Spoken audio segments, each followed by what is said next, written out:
Happy New Year, Nate. Happy New Year, guys. I mean, I'm not happy right now, but Happy New Year, guys. Happy New Year, Nate, man. You know, everyone has their New Year's festivities. Spurs playing on New Year's Day. Get excited for it on the back of a win against Crystal Palace. What the hell happened out there today?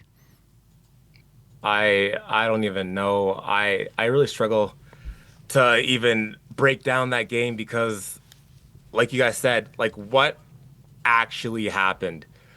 I think my mind honestly went to disarray after in the final half because I'm trying to figure out why we were kicking the ball long all second half and why our guy Vicario was time wasting at the 68th minute. This is where I'm struggling to figure out is this instruction or is this just Vicario? Because I feel like if it was just Vicario, Frank would tell him yo, stop kicking the ball long, stop wasting time. But I don't think that ever happened. It clearly didn't because he kept doing it till the end. The fact that we're wasting time in the 68th minute is just my head's gone. This is not why I started supporting the Spurs. This is not why I enjoy watching Spurs. This is so anti-football. It's boring. It's dreadful. I don't know what to say, man. I'm just tired. I'm so tired. What's the answer here, though? Because you've got tactics that are clearly not working. You've got players that can't make a 5-yard pass. What is the biggest problem here at Spurs? Is it the manager right now, or is it the players? What's the biggest problem? It's just I don't think it's a simple cookie cutter answer. I think it's just both. I think that's the reality. I think it's just both. I don't think there's just one identifiable problem. The manager is obviously getting it wrong. We know this now. And the players are not performing how they should, and they also are probably not of the quality that we need. So we're in a very bad situation. The manager sucks, and the players suck. So where do we go from here? It's very doomsday, and I know that one of the things that Levy was feared about, and I'm not gonna support Levy, but he did say Levy's fear was once he left, the club would start to fall and go into disarray.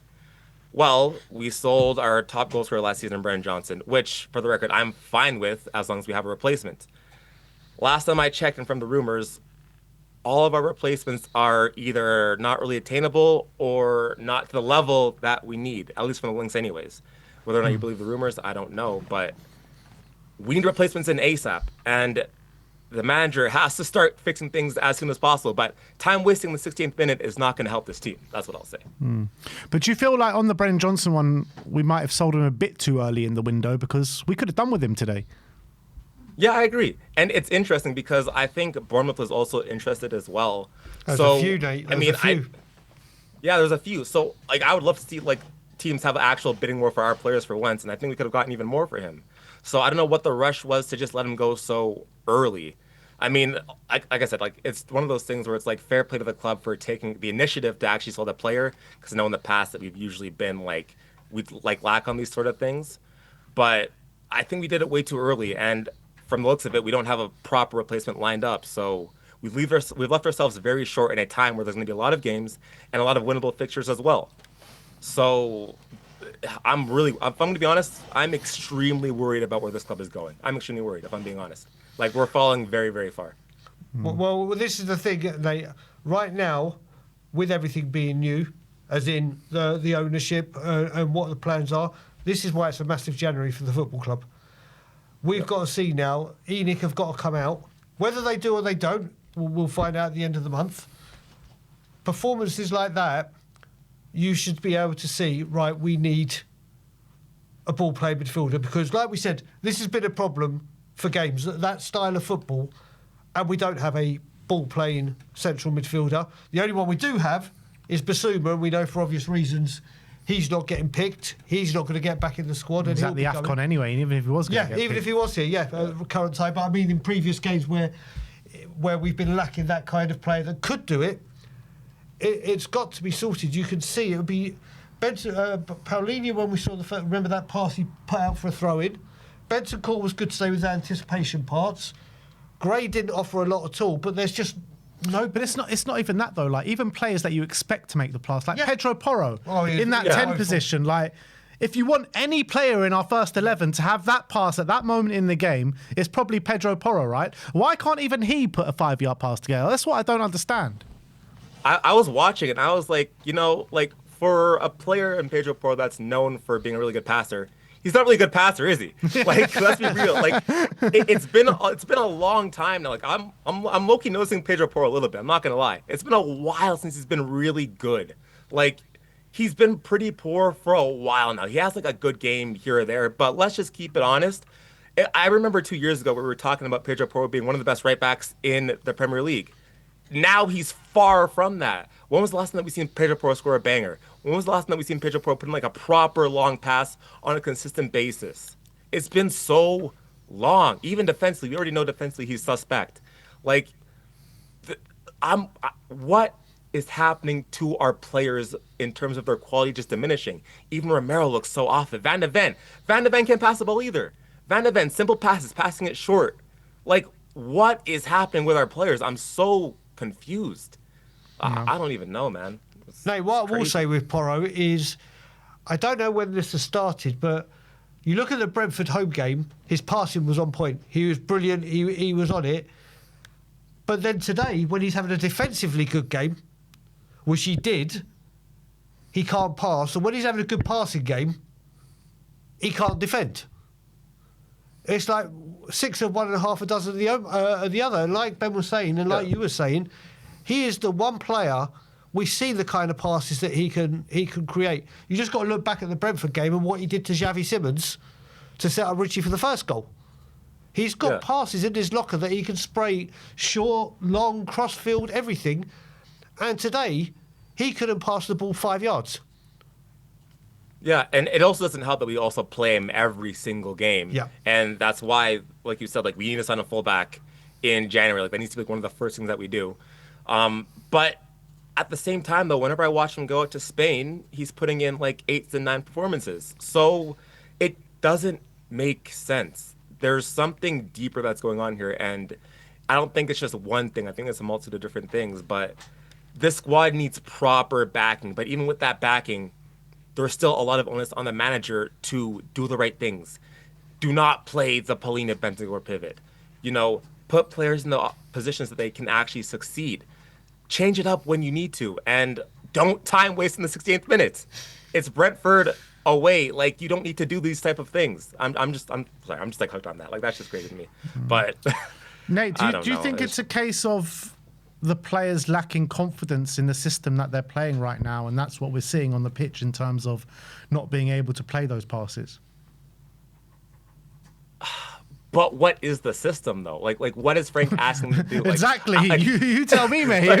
Do they know what the system is? Like, I would say that there was a lot more demand in terms of Ange's system for what the players are being asked to do compared to Frank's system. Because Frank came in here to bring stability, keep things like simple, like not this crazy highline attacking football. And he was also brought here to improve players as well. He was known to get the best out of what he was given.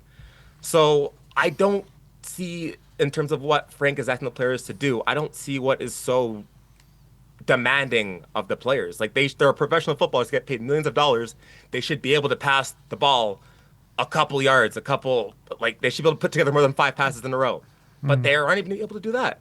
So, that part's on the players for sure. A couple of questionable decisions in the game. The Archie Gray penalty decision. Do you think that was a penalty? I don't even know. Like, I think from one angle it looks like they got the ball, but like, I know you guys were saying something about the angles. Like, I would have to see it back again. Like, I think they got the ball. What I would say is that, like, on my initial thought, I thought it looked like a penalty, but then like watching it back, I just don't know. I think if you start calling things that are like on the line like that, I think it starts setting like a bad precedent. Yeah. And then it also looks bad because what Romero did before as well. Last time I checked with that one, Romero didn't even get anywhere near the ball in that one. So that one, I was like, that's more of a penalty to me, or not a penalty, but like a card of sorts to me. So I don't think Romero they could have got that sent one. off there.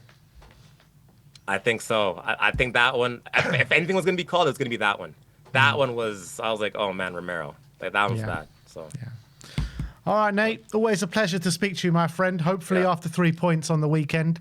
But Happy New Year. I hope so. Nate, let me just ask Happy you New one Year, guys. final question, non-football related. It's only 28 days till I come back home. How cold are we in Ontario right now?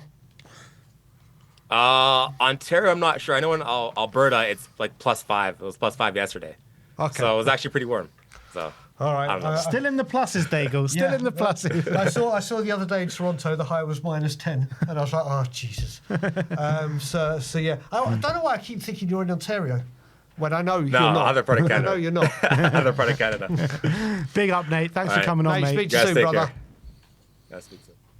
A couple of super chats before our next guest. CDO Spurs, who was just on, Nate, says, I'd rather watch snow melt than Spurs at the moment. Well, it's 5 degrees. It won't be any snow.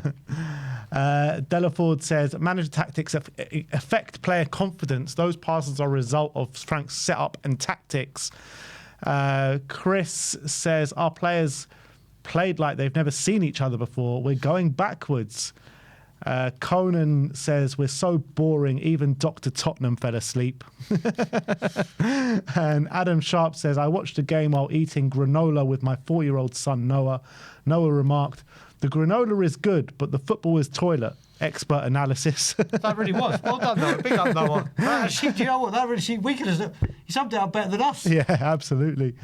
And Solar Bears says, playing for a draw against a team like Brentford, who lost their best player and coaches, is the definition of cowardice. This man is no Spurs manager. We weren't playing for a draw. Well, why was Steve. Vicario wasting time on 60 Minutes? Don't ask me, but literally, Tottenham did not go there looking to get a draw. We played like we were playing for We a draw. played terribly. I'm not denying that, but we didn't go there to play not to lose. That's for damn sure.